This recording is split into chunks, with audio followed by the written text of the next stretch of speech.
the Teslas that you can buy today that are on the road now are not that, right? They are not autonomous. You can pay extra for a system called full self-driving, and yet it's a misnomer. It's a system that you have to pay attention to at all times. If you get into a crash, it is on you, and we've seen that play out when Tesla customers have tried to come after the company. The company says, look, we warned you, we told you that you're responsible for driving while using this system. The company is trying to make this leap. It's been trying to make this leap for years to eventually get to a point where you do not have to supervise, and even to take it further than that, take the human out from behind the wheel altogether. And we hear Musk talk about that quite a bit lately, because it's something that they're actually trying to commercialize, even just in the next matter of next week or so. There's a lot of questions about how exactly they intend to do that, whether they can do it, especially after he's predicted, year after year that they're on the cusp of doing it. And part of the reason there are doubts is because of the hardware. And I think that's kind of an important aspect of today's story is this particular crash involves, an incident where a driver was using full self-driving, driving into the sun, and that appeared to play a part in the crash, which resulted in a fatality, and it led to a federal investigation that is ongoing. I mean, this is all very much feels as part of the growing pains as we kind of understand this technology and how it works itself out. So what are the steps that Tesla is taking and that the regulators are taking at this time? Yeah, so we should acknowledge that this incident happened in November 2023. Tesla has changed. They've made upgrades both to hardware and software. Hardware for certain customers, I should say.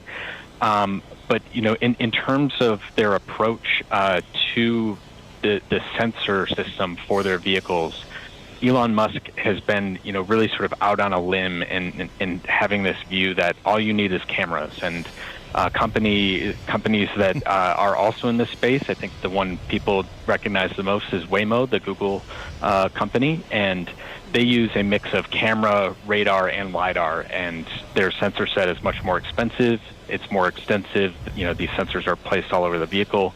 But the sort of bet here on the part of Waymo is that is worth it. It will mean this system is safer.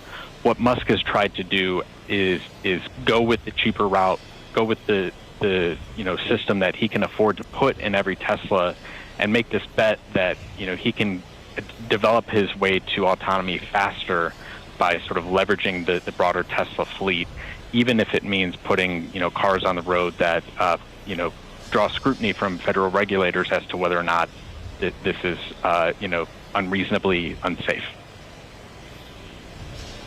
So, Craig, I think Elon Musk is back at the company.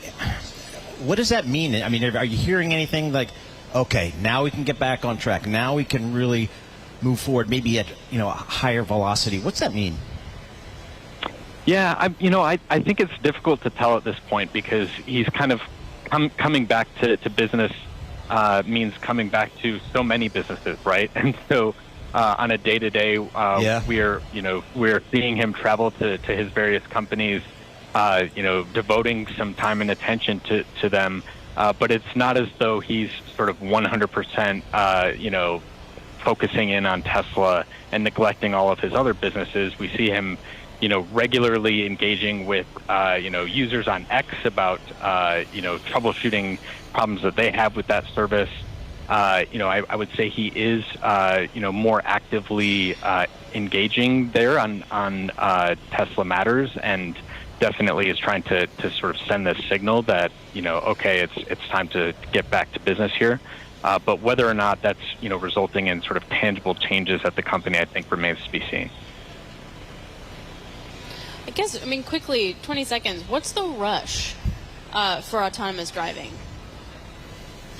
I think 40,000 people die on U.S. roads every year, right? And so the rush, of course, is to bend that, to change that. And I think one of the challenges that you have if you're a company in this space is we've now, seen a lot of companies pursue this for, roughly a decade.